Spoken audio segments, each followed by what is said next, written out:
Fizemos uma série sobre as parábolas de Jesus. Nós falamos naquele contexto, naquele cenário, naquele período, que uma forma muito comum de Jesus ensinar, e nós vimos isso, nós selecionamos algumas parábolas, era através do uso de parábolas. Nós vemos isso de forma abundante nos evangelhos, desde o começo do ministério de Jesus, até os últimos dias do ministério de Jesus, nós vemos Jesus ensinando por parábolas. Mas Jesus, durante o seu ministério, ele também utilizou figuras e imagens para ilustrar os seus grandes conceitos. E para nos levar à conclusão de que ele é verdadeiramente o Filho de Deus. O problema é que assim como naquela época, muitos ainda hoje pensam em Jesus Cristo como um bom mestre, um bom exemplo, ou mesmo uma pessoa muito boa e muito caridosa, que caminhou por aqui e de fato ele foi tudo isso. No entanto, ter Jesus apenas como um conselheiro, ou como um profeta que faz ou fez sinais milagrosos, é rejeitar a graça de Deus encarnada. Jesus, ele veio ao mundo com o papel de resgatar a humanidade. Essa humanidade rebelde, e nos resgatando, ele está nos reconectando ao Pai através do seu sacrifício. Nós não precisamos de um bom exemplo, ou de um modelo de bondade para melhorar a nossa situação. O que nós precisamos é de um resgatador, de um redentor, que ao preço da sua própria vida nos concede vida plena e vida eterna. No Evangelho de Jesus, escrito por João, encontramos as grandes declarações que Jesus faz acerca de si mesmo, os eu sou de Jesus, que são metáforas, são figuras redentoras que Jesus utiliza para dizer quem Ele é, que nos levam a contemplar a sua identidade divina, a sua missão, a sua obra, para que nós coloquemos nele a nossa fé. O apóstolo João, por exemplo, ele afirma que escreveu o Evangelho para que crêssemos que Jesus é o Filho de Deus. Se você abrir comigo João 20:31, lá está escrito, a segunda parte do versículo, para que vocês creiam que Jesus Cristo, que Jesus é o Cristo, Filho de Deus, e crendo tenham vida em seu nome. Então, de acordo com as declarações que Jesus faz acerca de si mesmo, no Evangelho de João, Jesus afirma para nós que Ele é o pão da vida.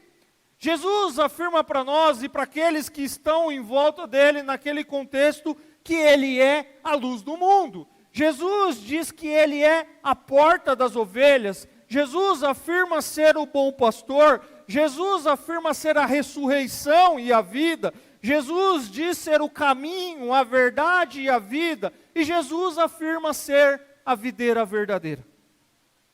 Nós já falamos sobre as duas primeiras afirmações de Jesus acerca de si. Eu sou o pão da vida. É Jesus que nos satisfaz. Jesus é o pão vivo que desceu do céu e quem dele se alimenta viverá eternamente. Nós falamos pela manhã, eu sou a luz do mundo. É Ele que nos guia em segurança. Jesus é a verdadeira luz que vinda ao mundo ilumina todo homem. A pessoa sem Deus, sem Cristo Jesus, ela está em trevas. A luz é o símbolo de vida. Cristo veio ao mundo para nos dar vida. Ele é vida e só Ele oferece a vida eterna. Aqueles que seguem a Jesus, seguem a luz. Caminham seguros e não tropeçam. Seguem seguros rumo à eternidade. E agora à noite, nós vamos falar da terceira expressão utilizada por Jesus. Eu sou a porta das ovelhas. Convido você a abrir comigo a sua Bíblia em João capítulo 10.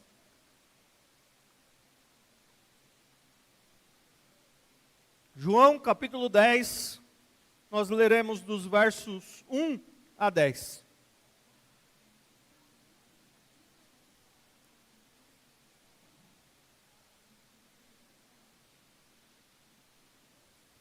João 10, de 1 a 10, diz assim a palavra do Senhor.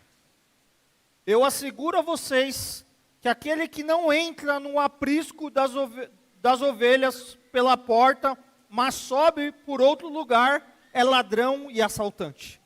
Aquele que entra pela porta é o pastor das ovelhas.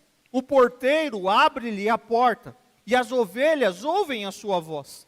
Ele chama as suas ovelhas pelo nome e as leva para fora. Depois de conduzir para fora todas as suas ovelhas, ele vai adiante delas, e estas o seguem porque conhecem a sua voz. Mas nunca seguirão um estranho. Na verdade, fugirão dele, porque não reconhecem a voz de estranhos. Jesus usou essa comparação, mas eles não compreenderam o que lhes estava falando.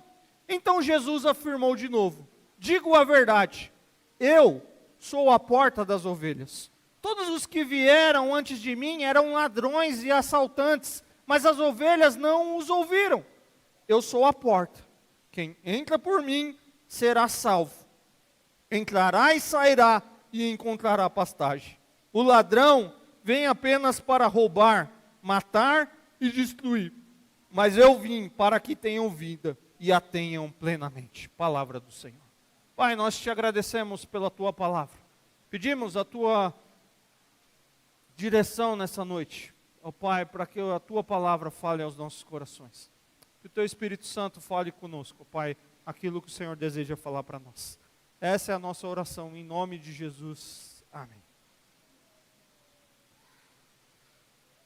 Nós lemos os 10 primeiros versículos do capítulo 10 do Evangelho de João, mas nesse capítulo, Jesus ele faz duas declarações acerca de si. O verso 7, que diz, eu sou a porta das ovelhas, está no texto que nós lemos agora, e lá no versículo 11, ele vai dizer que eu sou o bom pastor. E isso é o tema da reflexão do próximo domingo. Mas para entendermos esses versos, nós precisamos fazer uma conexão com o capítulo anterior. Em um certo sentido, a quebra de capítulo e versículo aqui nos atrapalha um pouco na compreensão do texto.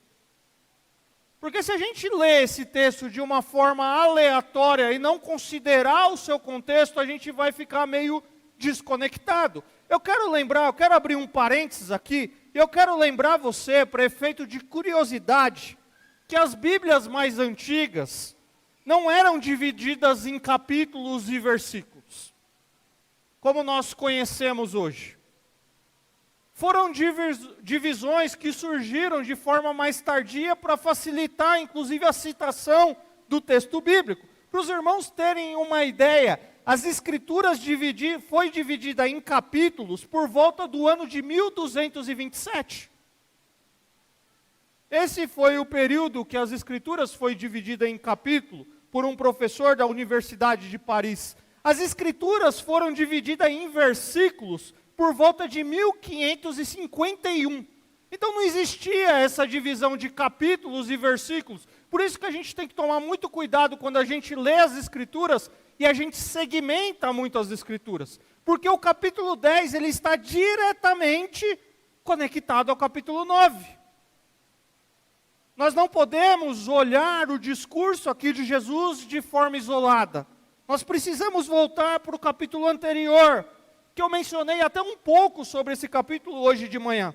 No capítulo 9, se você voltar uma página ali nos temas, você vai ver que Jesus ele cura um cego de nascença. E logo que Jesus ele cura esse cego, os fariseus eles vão chamar o cego e vão fazer um interrogatório, uma espécie de investigação sobre essa cura. E Jesus, sendo Deus, vivendo entre nós para ajudar, melhorar a situação, ele cura num sábado. Isso deixa os fariseus doidos da vida. Como é possível esse que diz ser Deus estar negligenciando a lei, curando num sábado? Os fariseus, os religiosos, falavam que ele nunca poderia ser de Deus, pois não estava guardando o sábado. Isso está lá no capítulo 9. E mais uma vez, em torno disso, assim como falamos pela manhã, começam a surgir debates, começam a surgir opiniões. Quem de fato é esse Jesus? Quem é Jesus? Quem é esse camarada? Ele é um profeta, ele é o Messias, ele diz ser Deus. Quem é Jesus? E os fariseus, esses religiosos, eles chamam um cego, esse ex-cego, na verdade, pois havia sido curado, e eles estavam duvidando até que aquele homem havia nascido cego. Não é possível, ele não nasceu cego, isso é uma mentira. Eles duvidavam, eles colocavam em dúvida isso, e por conta disso eles chamam os seus pais, os pais do ex-cego. E os pais do ex-cego, meio com medo, falam assim, não sei, fica meio que em cima do muro. E veja, eles chamam novamente o cego, e veja o que diz os versos 24 e 25 do capítulo 9.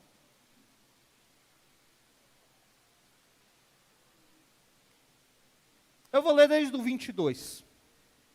9 e 22. Seus pais disseram isso porque tinham medo dos judeus, pois estes já haviam decidido que se alguém confessasse que Jesus era o Cristo, seria expulso da sinagoga. Foi por isso que seus pais disseram, idade ele tem, perguntem a ele. Pela segunda vez, chamaram um homem que fora cego e lhe disseram, para a glória de Deus, diga a verdade. Sabemos que esse homem é pecador. Ele respondeu, não sei se ele é pecador. Não sei se ele é pecador ou não, desculpa. Uma coisa eu sei, eu era cego e agora vejo. Os fariseus não acreditavam no testemunho, não acreditavam no cego. Eles acusam aquele homem de ser discípulo de Jesus e eles o expulsam da sua presença. E Jesus vai então ter um diálogo com esse homem, conversar com esse homem, e esse homem passa a crer em Jesus. E se nós adiantarmos um pouquinho o capítulo 10 que nós lemos, vai lá para os 19 e 21 do capítulo 10, olha o que diz. Diante dessas palavras, quais palavras? Uma parte que nós lemos, a outra que nós vamos meditar domingo que vem. Diante dessas palavras, os judeus ficaram outra vez divididos. Muitos deles diziam, ele está endemoniado e enlouqueceu, por que ouvi-lo? Mas outros diziam, essas palavras não são de um demoniado. Pode um demônio abrir os olhos dos cegos? Por que é importante nós considerarmos o contexto dessa passagem? Porque Jesus, ele está falando com essas mesmas pessoas, ou sobre essa mesma situação, dentro desse mesmo contexto, um discurso motivado pelo fato do ex-cego ter sido expulso da sinagoga do judaísmo oficial. Esse é o contexto. E Jesus, nos 6 primeiros versos que nós lemos, ele nos conta uma parábola. A parábola do bom pastor. E dos versos 7 a 10, ele conta a parábola da porta. E essas parábolas, elas estão conectadas. E como passamos 2 meses que eu introduzi aqui, falando sobre parábola, os irmãos vão se lembrar que parábolas são histórias do cotidiano, baseados em fatos corriqueiros, reais ou não, que são observações rápidas, imaginadas ou verdadeiras, que Jesus apresentou com o fim de ensinar, com o fim de ilustrar ou clarear uma verdade. São metáforas simples que transmitem lições espirituais de grande profundidade. Jesus então utiliza uma ilustração, ou melhor, 2.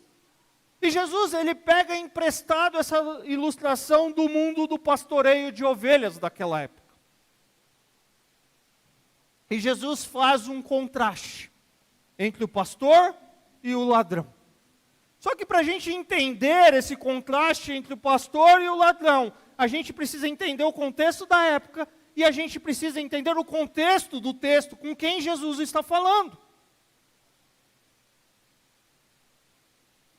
Falar sobre ovelhas, falar sobre pastor de ovelhas, era uma imagem comum para aquela época. Falar de um pastor cuidando do rebanho era algo corriqueiro para eles. Uma imagem muito utilizada desde o Antigo Testamento, assim como nós vimos luz pela manhã. Falar de pastor é algo também muito utilizado, Deus como pastor, muito utilizado no Antigo Testamento. Onde, por exemplo, no Salmo 23, o próprio Deus é o pastor que conduz o rebanho entre os perigos e ameaças rumo aos pastos verdejantes e águas tranquilas. Nós podemos, ainda a título de exemplos, lembrar que grandes personagens bíblicos exerciam a função literal de pastores ou tinham grandes rebanhos. Por exemplo, Abraão, Isaque e Jacó, que possuíam grandes rebanhos. Por exemplo, Moisés, que era pastor de ovelhas. Por exemplo, Davi, que era pastor de ovelhas. E aquela região era uma região que possuía montanhas e vales. Estudiosos dizem que não era um ambiente tão adequado para a agricultura. E o que prevalecia era a pecuária. E o que acontecia dentro daquele contexto? Havia grandes rebanhos de ovelhas que não eram necessariamente criados pela sua carne, mas pela lã ou outras questões. E obviamente um pastor, um bom pastor, ele não deixava as suas ovelhas soltas. Ele não deixava as suas ovelhas vulneráveis e sujeitas a ataques de animais ferozes. Os pastores, em alguns momentos, eles tinham a necessidade de colocar as ovelhas em um aprisco. E o que é o aprisco? O aprisco era um lugar para recolher as ovelhas. E naquele contexto havia dois tipos de apriscos. O primeiro é aquele que os pastores levavam as suas ovelhas durante os meses de inverno. As ovelhas elas eram recolhidas no aprisco ao anoitecer, e não era só a ovelha do Bruno, não era só a ovelha do Joãozinho, era a ovelha do Bruno, do Joãozinho, do Reginaldo, do Cipriano, do Selemane, e todas as ovelhas se reuniam naquele aprisco. E aqueles camaradas, eles contratavam um subpastor que funcionava como um porteiro do aprisco, e eles trancavam a ovelha ali durante a noite, porque as ovelhas soltas, os animais poderiam atacá-las. E esse aprisco, usado no inverno, ele podia ser como se fosse uma caverna adaptada, podia ser algo cercado ali por muro ou por uma cerca, mas também havia um aprisco mais comum, que eram aqueles de pedras, que eram utilizados nas noites quentes. E os pastores, na noite quente, eles recolhiam as suas ovelhas, o Bruno, o Joãozinho, o Reginaldo, o Cipriano, o Selemane, de todos eles, e os próprios pastores ficavam na porta ali do aprisco. Isso era mais corriqueiro nos períodos de verão, por exemplo. As ovelhas entravam e saíam, e os próprios pastores cuidavam da porta. Agora imagina o seguinte: você é dono de uma quantidade X de ovelha, você chega lá no aprisco e chama a mimosa, a paulista, a não sei o que, esse é nome de vaca, né? Mas faz de conta que é esse nome, e elas reconhecem a sua voz. Ou você faz um assobio e ela sabe que é você que está chamando. Vem as ovelhas do Bruno, vai as ovelhas do Reginaldo, vai as ovelhas do Joãozinho, vai as ovelhas do Cipriano, vai as ovelhas do Selemane, porque reconhecem a voz, o sotaque deles. Israel. Reconhece o Israel do Cipriano, o sotaque é comum para elas, a voz é conhecida delas, e elas reconhecem. E elas começam a se separar e seguem então o seu dono.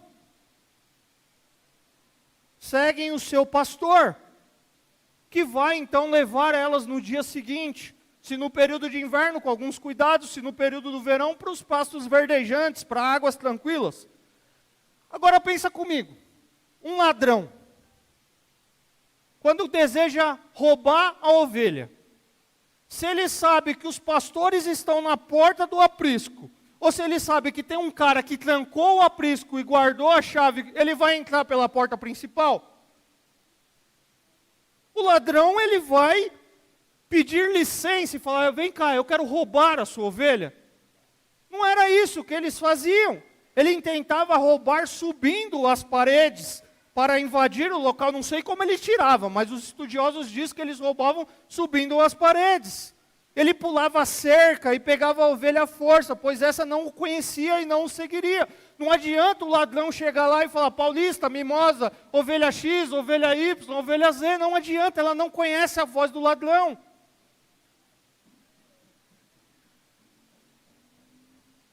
E o que Jesus ensina no texto, utilizando essa ilustração, é que aquele que não entra no aprisco da ovelha pela porta, mas que sobe por outro local, ele não entra ali para fazer coisa boa. Ele não entra ali para chamar a ovelha pelo nome. Na verdade, ele é um ladrão de ovelhas. Porque o pastor, ele vai na porta, ele vai buscar a ovelha que lhe pertence. Na verdade, o porteiro abre a porta para o pastor chamar as ovelhas, elas reconhecem a sua voz, ele a chama pelo nome, ele é o guia delas, e elas saem no aprisco e o seguem, pois conhece a sua voz. Mas as ovelhas não seguiriam um estranho, porque elas não reconhecem a sua voz. O assaltante, o ladrão, ele tem que fazer uma armadilha para pegar e prender a ovelha. Por que é importante o contexto bíblico? Porque Jesus está dizendo aqui, à luz do contexto, que os fariseus são esses maus pastores.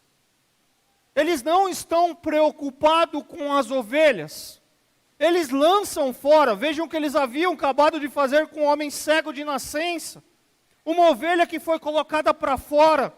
Esses líderes religiosos, eles eram como ladrão, salteadores, não tinham preocupação primeiro em cuidar da ovelha. Mas Jesus, ele é aquele que pega as ovelhas, aflitas, exaustas, como o povo judeu daquele tempo. Ele é a porta, ele é o verdadeiro pastor. Mas Jesus conta essa história, eu já estou interpretando aqui à luz do contexto, mas Jesus conta a história para aqueles camaradas, esses mesmos que estavam diante daquele cenário do debate sobre o cego de nascença. E eles, na verdade, não tinham ideia do que Jesus estava falando. Jesus estava contando uma história comum. A gente imaginar um aprisco, ovelha, o cara chamando pelo nome, elas vindo, é algo muito distante. Eu me lembro daqueles grandes boiadeiros que pegam alguma coisa para fazer o sinal, os bois vêm, ou chamam e os bois vêm. É algo mais presente no nosso contexto. Agora, a ovelha é muito distante. E mesmo eles estando nesse relacionamento mais próximo, eles não entendem. Veja novamente o verso 6. João 10, 6. Jesus usou essa comparação. Qual comparação? Essa que eu acabei de explicar para vocês. Mas eles não compreenderam o que lhes estava falando. Então Jesus, verso 7, afirmou de novo. Ou seja, Jesus é mais explícito. Jesus é mais claro para eles. E ele fala assim, digo-lhes a verdade. Eu, e não o subporteiro ou o pastor, sou a porta das ovelhas. Todos os que vieram antes de mim eram como esses ladrões, esses assaltantes, mas as ovelhas não o ouviram. Eu sou a porta. Quem entra por mim será salvo. entrará e sairá e encontrará pastagem. O ladrão, esses, vem para furtar, matar e destruir. Eu vim para que tenham vida e tenham plenamente. Aí você vai falar, mas eu sempre ouvi esse texto falando do inimigo. Verdade. Porque essa é uma função dos inimigos das nossas vidas. Mas à luz do contexto, é o ladrão das ovelhas que Jesus está explicando. Jesus afirma para os seus ouvintes, eu sou a porta das ovelhas. Se ele é a porta, ninguém pode entrar ou passar pelo aprisco se não for por ele. Outros vieram antes dele, eram de má índole, ladrões e assaltantes de ovelhas, e as ovelhas não os ouviram. Jesus está se referindo a esses líderes, que em vez de conduzirem essas ovelhas ao aprisco de Deus, estavam expulsando as ovelhas, agindo como um ladrão, como fizeram com o ex-cego que Jesus havia curado. Mas Jesus, ele diz que ele é a porta. Quem passar pela porta vai ser bem cuidado, vai entrar e quando sair vai encontrar pastagem. O ladrão, esse que rouba as ovelhas, vem apenas roubar, matar e destruir, mas eu vim para que tenham vida e a tenha plenamente. Então essa é a terceira declaração que Jesus faz acerca de si. Eu sou a porta das ovelhas. Ele é o bom pastor, que ele vai dizer em seguida, mas ele é a porta. Ele é o portão do aprisco que leva ao pasto adequado. Ele é o único meio de se aproximar de Deus, do Pai. Agora que nós já entendemos o contexto, eu quero a partir daqui ser mais prático. Agora que nós já entendemos a metáfora que Jesus está utilizando, o porquê Jesus se refere a isso, o que para aqueles ouvintes é muito fácil entender, e mesmo assim eles não entendem, eu quero ser mais prático para nós. Porque Jesus, ele está levando aquele povo, tentando fazer aquele povo entender a sua identidade divina. O grande discurso é, quem é Jesus? Quem é esse camarada que está fazendo essas coisas diferentes entre nós? E Jesus está conduzindo aquele povo para entender a sua identidade divina, a sua missão, a sua obra, para que eles pudessem crer nele, para que eu e você creiamos nele. Não há outra forma de entrar no aprisco de Deus, no reino de Deus, senão por meio de Jesus. Não há outra porta, queridos, para fazermos parte do reino de Deus, senão pelo sangue de Cristo Jesus. Não há outro caminho, não tem outro Salvador, Ele é a porta. E a porta, você sabe o que é porta? O que é porta? É aquela abertura que tem lá no final, onde as pessoas entram e saem. O que é a porta? O lugar que está aqui onde você entra e sai. Ele é o caminho. Ele é o lugar onde as pessoas têm acesso. Ele é o acesso. A porta te dá acesso a algum lugar e Jesus é o acesso ao Pai, queridos. A porta não é uma igreja local. A porta não é a Igreja Batista de Calcaia do Alto. Embora aqueles que passaram pela porta compõem a Igreja Batista de Calcaia do Alto. A porta não é a denominação batista. Embora nós, por convicção, somos batistas, respeitamos e estamos de acordo com os princípios batistas, mas não é a porta. A porta não é um corpo doutrinário. A porta não é um livro de teologia. A porta não é uma faculdade de teologia. A porta é Cristo Jesus. Ele é a fonte de salvação do ser humano. Ele é a fonte de salvação da igreja. A porta não é a igreja é o lugar dos que passaram pela porta, é o convite para aqueles que ainda precisam entrar pela porta. Essa é a igreja, queridos. Jesus é a porta. Jesus é o acesso ao Pai. Jesus é o novo caminho que transforma as nossas vidas.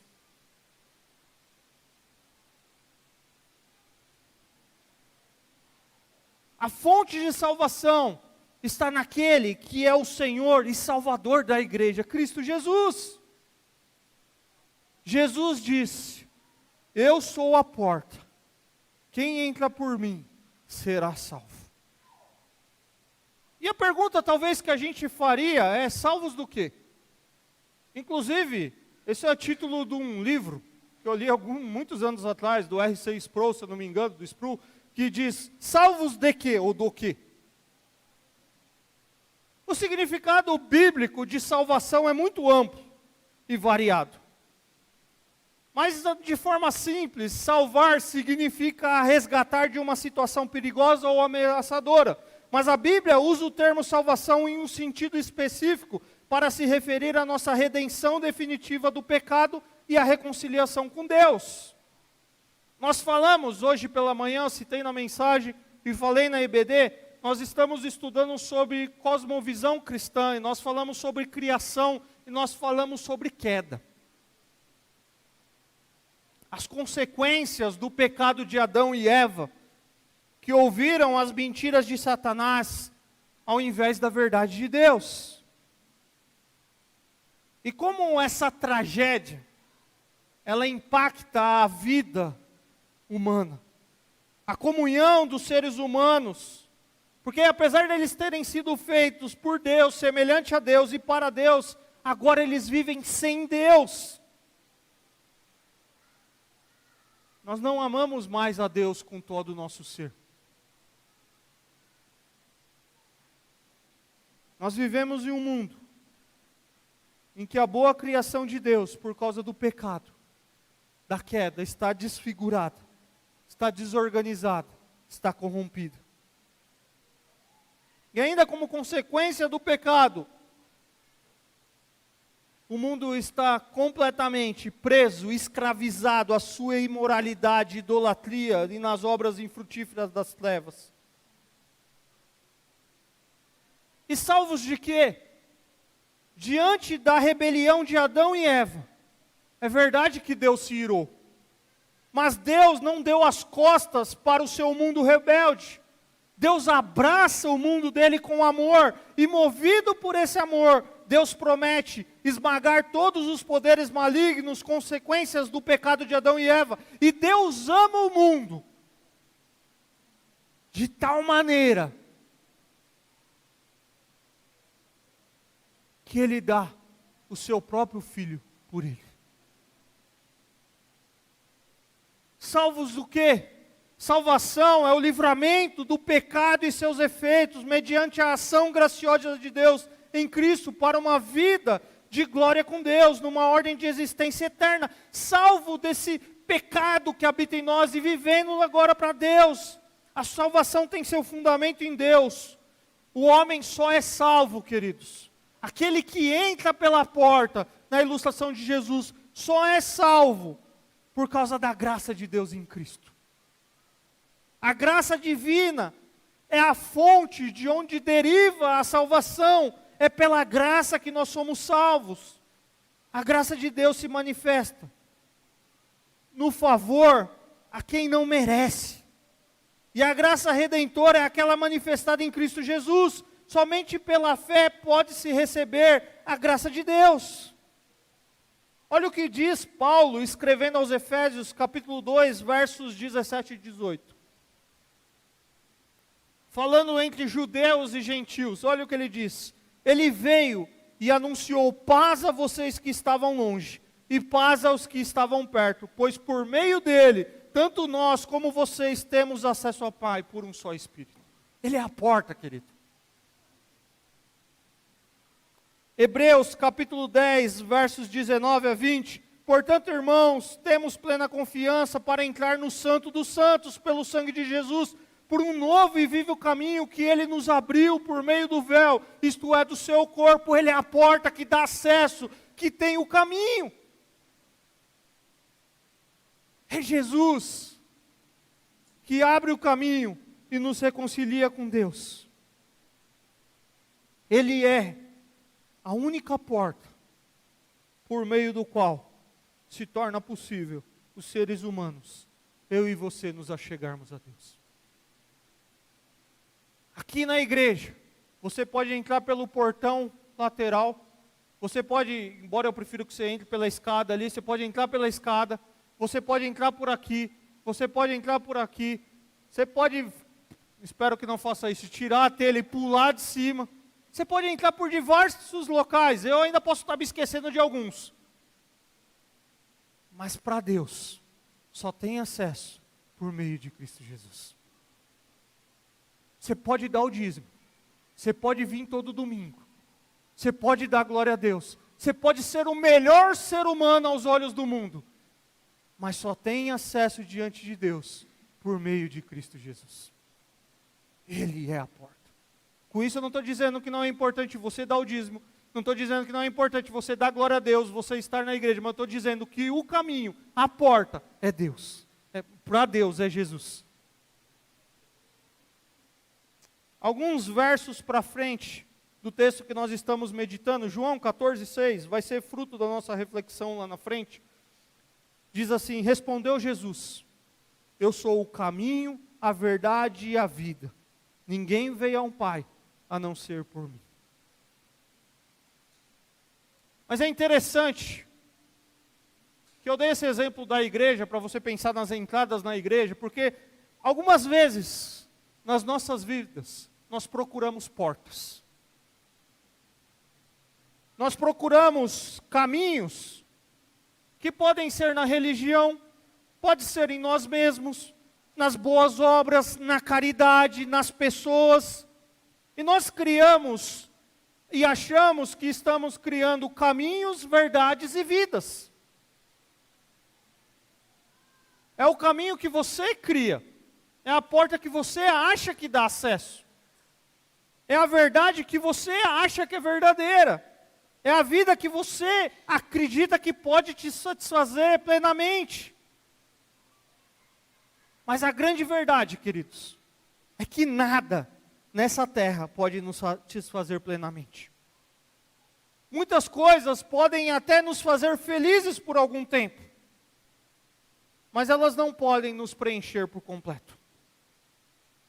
Os nossos sonhos e os nossos planos podem até ser coisas boas, concretas, sólidas, lícitas, e que devem de fato ser buscados, mas eles não devem constituir toda a razão da nossa esperança. Nós somos dependentes de Deus, até mesmo para a execução dos nossos planos. Você pode sonhar a sua vida inteira ter um carro, e comprar esse carro, e se sentir realizado, e tem que se sentir porque comprou o carro. Mas ao sair da concessionária, ele já perde valor de mercado. Ao circular, ao longo do tempo, ele começa a sofrer os acúmulos de uma máquina que está circulando e vai sendo gasta, e você vai ter manutenção. E com o tempo, nessa simples ilustração, você está o quê com o seu carro? Sonhando em trocar de carro. O mais novo vai te dar menos problema. O nosso coração é assim, queridos.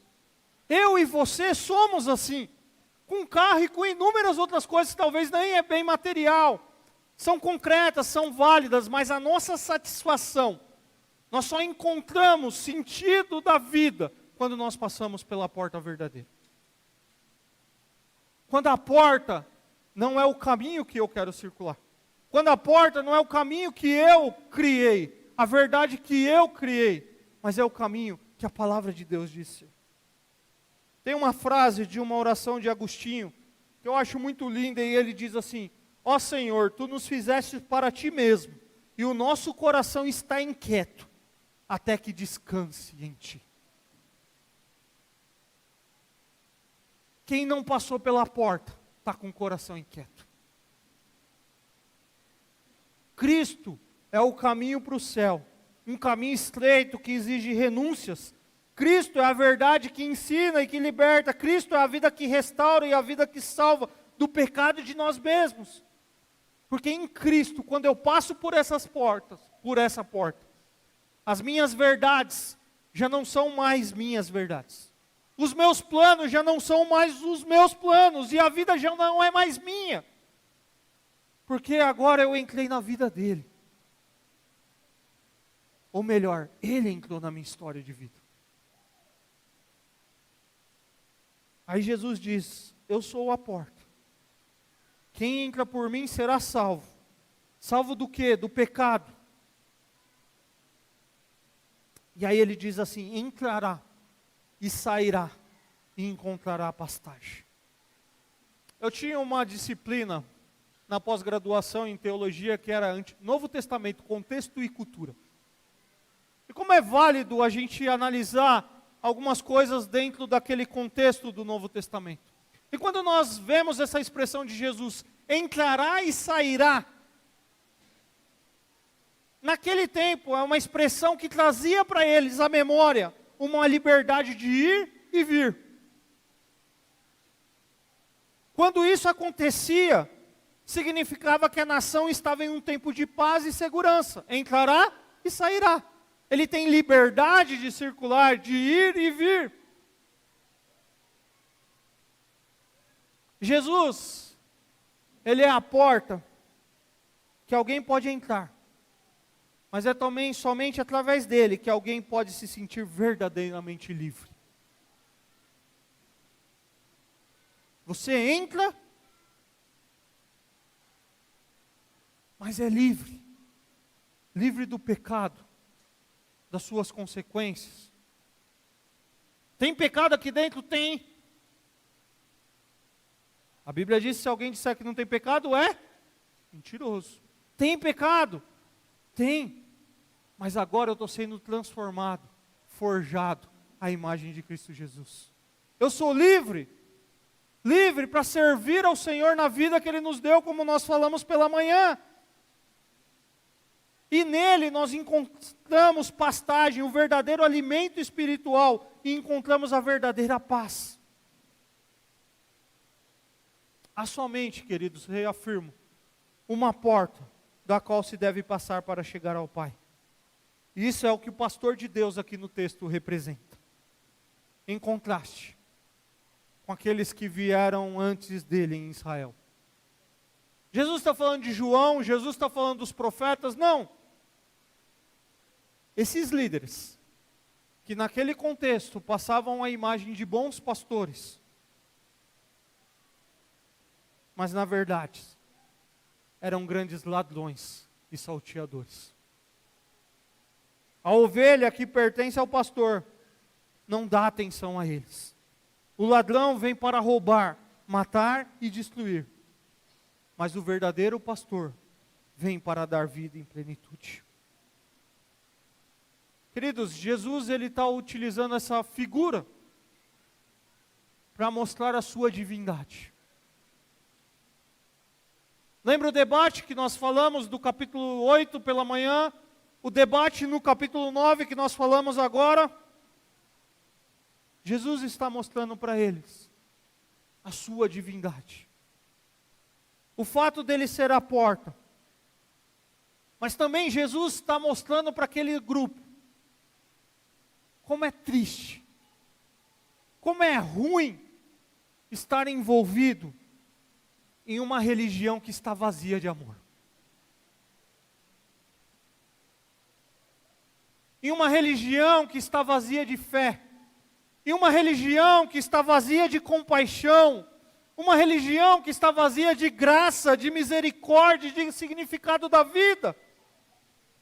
Uma fé baseada em rituais, na obediência de regras. Eu sou o Deus encarnado que está vivendo entre vocês, e vocês estão vendo o que eu estou fazendo. Sou eu, o Deus encarnado, e vocês estão presos a tantas coisas. É sábado. Precisa de 2 testemunhos para dizer que é o Filho de Deus, como nós falamos de manhã. Ele fala: eu só sou a porta. Eu só sou o acesso. Olha lá para o aprisco das ovelhas. Olha lá para a imagem que vocês conhecem. Eu sou o lugar de entrada das ovelhas. Se alegrem com o que eu estou fazendo. Celebrem o que está ocorrendo no meio de vocês. A promessa de Deus que está entre vocês. Mas o problema é que uma religião ainda hoje, vazia de amor, vazia de fé, vazia de compaixão, vazia de graça, de misericórdia e de significado de vida, é como a religião daquele tempo. Cria inúmeras portas, criam inúmeros rituais, criam inúmeras coisas, quando Cristo fala, só passar por mim. É só me conhecer, é só ver quem eu sou, é só crer em mim. Em Jesus, queridos, nós temos uma fé verdadeira. Nós temos salvação, mas também em Jesus nós temos uma fé viva. Uma fé que possui relacionamento com Cristo. Que produz vida abundante.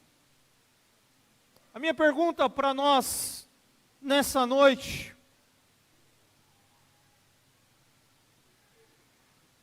qual a porta? Ou quais as portas que temos entrado?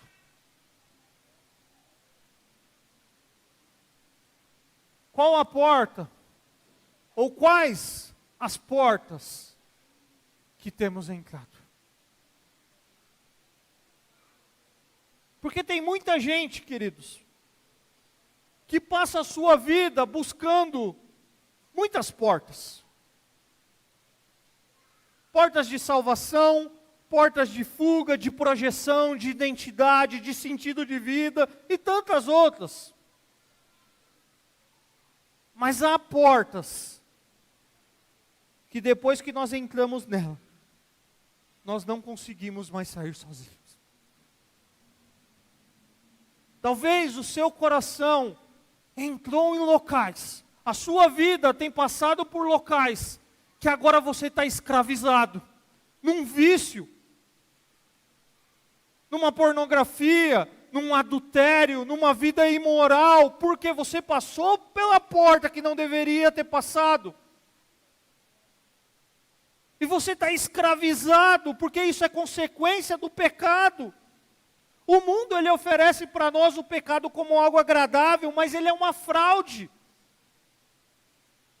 E quando a gente entra nisso, queridos, a gente não consegue sair mais sozinho de lá.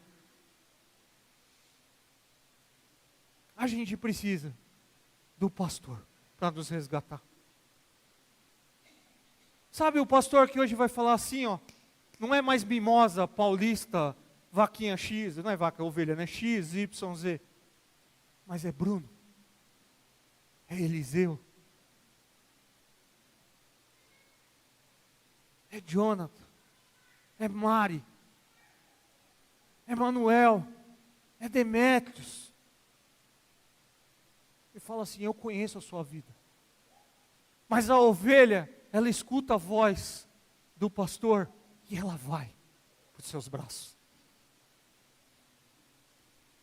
A ovelha, ela escuta o pastor chamando, e ela rasga o seu coração diante dele e fala, estou aqui, eu quero te seguir. Eu quero caminhar para a conclusão dizendo que Jesus não é apenas uma porta. Jesus, ele é a porta. E aqueles que entram por essa porta, são libertos da escravidão do pecado, do inferno, do medo, e encontram vida eterna, perdão de pecado e restauração. Quem entra pela porta, por Jesus, através da fé e do arrependimento, é salvo do pecado e recebe a vida eterna. É restaurado a sua comunhão com Deus, a sua vida é restaurada. E a minha pergunta agora é, você não deseja isso para você nessa noite? E você que já entrou por essa porta? Como está o seu relacionamento com Cristo Jesus? Queridos, Jesus está usando uma figura conhecida por eles, para dizer simplesmente: eu sou o acesso. Eu sou o caminho. Eu sou o pastor que te tiro desses apriscos que você criou e te chamo para passear em pastos verdejantes e a beber águas tranquilas.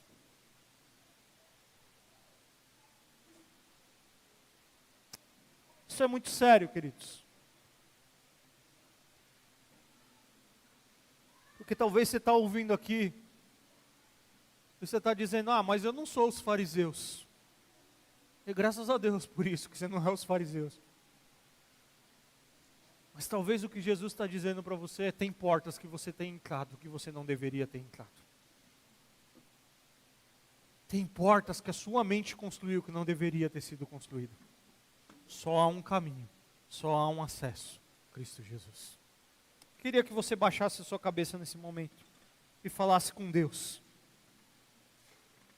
Pensasse na sua vida, na sua caminhada de vida cristã, em como está o seu relacionamento com Deus, com Cristo Jesus. Pedisse: Senhor, me livra de mim mesmo. Me livra das portas que eu criei na minha vida. As portas que eu abri que não deveria ter aberto. E me mostra a porta correta, que é o Senhor. Pai, estamos diante do Senhor e da Tua palavra. E a Tua palavra nos diz que ela é rica, viva e eficaz. E diante do Senhor e da Sua palavra, por mais que nós fazemos o nosso dever de casa, de pregador, de professor, de estudar, nós nos sentimos tão pequeno e tão limitado.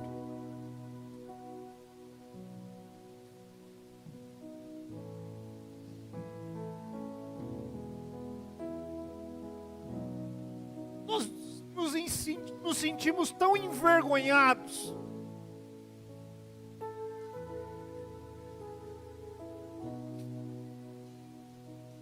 Porque numa figura talvez mentalmente distante para nós, de um aprisco de ovelhas, que nós tentamos entender à luz do seu contexto, numa figura do porteiro, daquele que está na porta recebendo as ovelhas, na figura do ladrão, na figura dos religiosos que tentavam tirar essas pessoas de terem acesso ao Senhor, conscientes ou não, nós vemos uma declaração linda do Senhor, dizendo: eu sou a porta, quem entra por mim será salvo. Entrará e sairá e encontrará pastagens.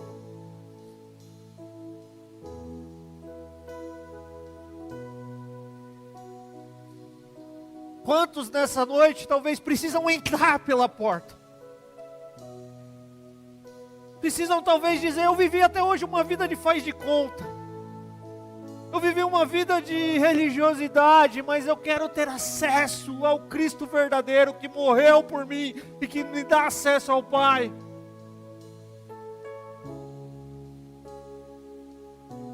Quantos nessa noite talvez dissem: eu entrei pela porta, obrigado, Senhor,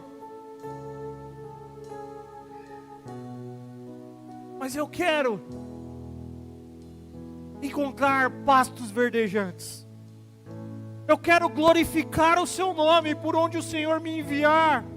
Eu quero refletir o Seu amor, viver a luz de Jesus por onde o Senhor me enviar nessa vida.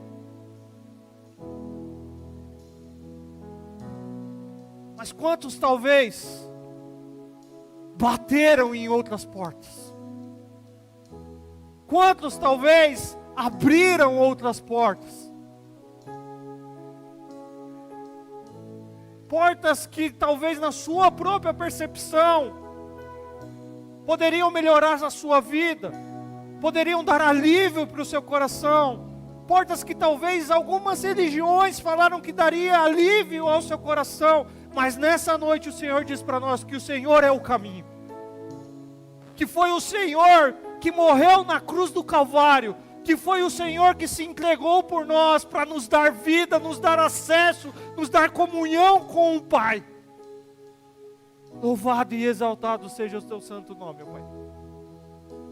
Nós rendemos toda a honra, toda a glória, toda a graça e todo o louvor a Ti. Obrigado pelo sacrifício de Cristo Jesus. Essa é a nossa oração, em nome de Jesus, amém. Amém.